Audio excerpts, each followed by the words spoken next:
আসসালামু আলাইকুম গাইস। এটা হলো আমাদের বাড়ির যে রাস্তাটা, মূল রাস্তাটা সেটা।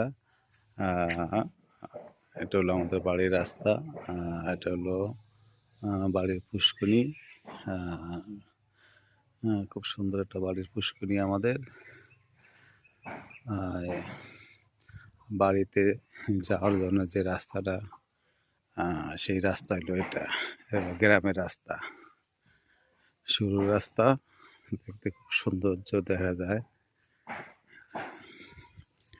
দেখুন সবাই, খুব সুন্দর বাড়ির রাস্তাটা আমাদের।